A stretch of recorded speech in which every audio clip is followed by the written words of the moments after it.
Fayetteville, West Virginia. Christmas Eve, 1945.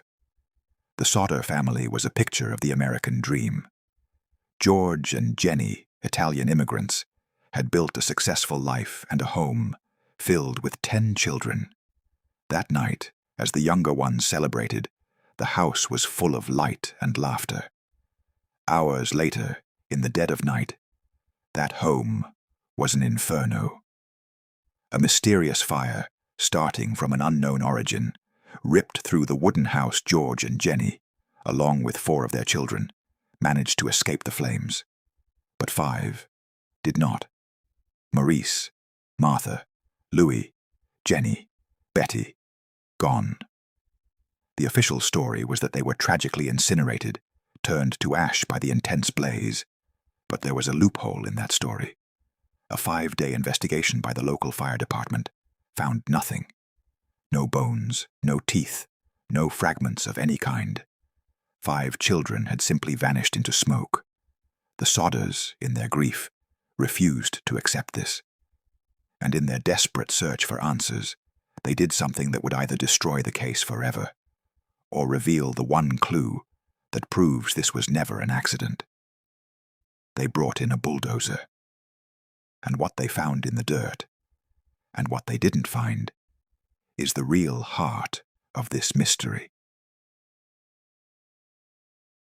The dread of the Sodder case begins before the first flame. The events of that night are a string of impossible, terrible coincidences. Around 12:30 a.m., the phone rang. Jennie Sodder answered. It was a woman she didn't know, asking for a name she didn't recognize.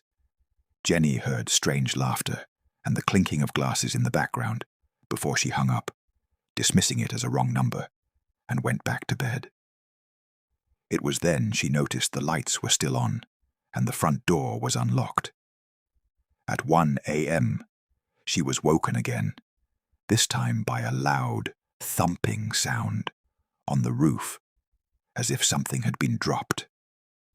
Half an hour later, the house was on fire.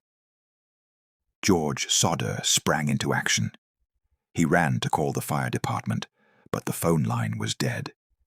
He raced outside to grab the ladder he always kept leaning against the house, his only way to reach the children's attic bedrooms. The ladder was gone. He then ran to his 2 coal trucks, hoping to pull them up to the house and climb on top. But despite working perfectly the day before, both trucks refused to start. Trapped, frantic, and helpless, the family could only watch as the entire house collapsed into its foundation in just 45 minutes. The fire department? They didn't arrive until 8 a.m., 7 hours after the fire had started. Their excuse was that they couldn't drive the truck because they didn't know how to drive stick. By the time they got there, the Sodder home was a frozen, smoking pit. The fire was immediately ruled an accident, caused by faulty wiring, even though George Sodder had the house rewired just months earlier. The 5 missing children were declared dead, their bodies completely consumed by the fire. But Jennie Sodder couldn't accept this. She worked at a local crematorium. She knew what fire did to bone. A human body does not simply vaporize in a house fire. Modern crematoriums burn a body at over 1400 degrees Celsius for more than 2 hours. And they still leave behind large bone fragments and teeth. The Sodder fire, while hot, burned for less than an hour before the house collapsed. Experts later testified that the fire was nowhere near hot enough or long-lasting enough to destroy all 5 bodies. There should have been 5 distinct skeletons left in that basement.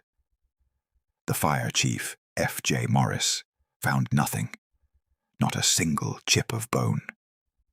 His explanation: the fire had been so hot it cremated them. This was a scientific impossibility.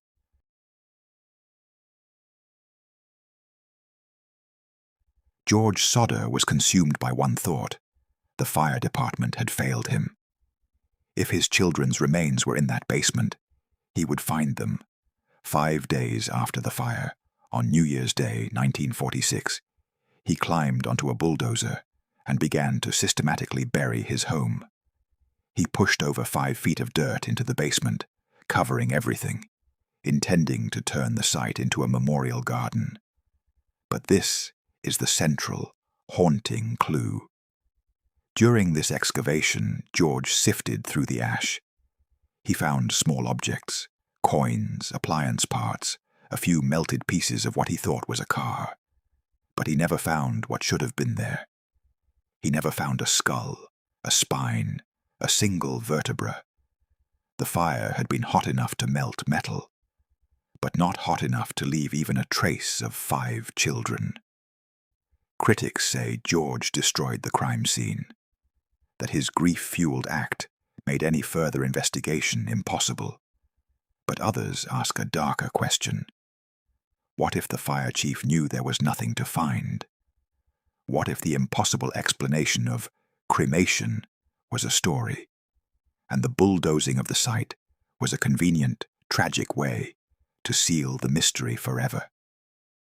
The bulldozed dirt wasn't hiding the children's remains. It was hiding the absence of them. The Sodders' belief that their children were alive was fueled by what happened before the fire. Months earlier, a stranger had come to the house trying to sell life insurance. When George refused, the man became enraged. He snarled that George's outspoken anti-Mussolini sentiments would get him in trouble. He pointed at the house and warned, "Your house is going to go up in smoke, and your children are going to be destroyed." After the fire, witnesses came forward. One woman claimed to have seen all 5 children peering from a car that drove past as the house burned. Another motel operator, 50 miles away, said she saw the children with a group of 4 Italian-speaking adults. She gave them a room, but they left before dawn. George and Jennie never stopped searching. In 1952, they erected a massive billboard on Route 16, offering a $10,000 reward. It displayed the children's faces, a plea for information that would haunt that highway for over 35 years. Then, in 1967, a letter arrived. Inside was a photograph. On the back, a cryptic note. It looked shockingly like an adult version of their son, Louis. The Sodders sent a private detective to Kentucky, the postmark's origin, but he vanished and was never heard from again. George and Jennie Sodder died without ever knowing the truth. They went to their graves believing their children were abducted, a complex professional kidnapping disguised by a perfectly timed arson. Was it a random, tragic fire full of impossible coincidences? Or was it a meticulously planned attack? The official record says 5 children were cremated by a low-temperature house fire, a scientific impossibility. The only evidence for this is a 5-foot layer of bulldozed dirt, covering a basement that was mysteriously empty. The dread of the Sodder case isn't just the fire, it's the cover-up. It's the ladder that vanished, the trucks that wouldn't start, the phone line that went dead, and the fire chief who arrived 7 hours late with an impossible story. The bulldozed dirt isn't a memorial, it's a question mark, and under it there is nothing but an unresolved, chilling void. What do you think happened on that Christmas Eve in 1945? Was it a tragic accident or a sinister conspiracy? Let us know your theory in the comments.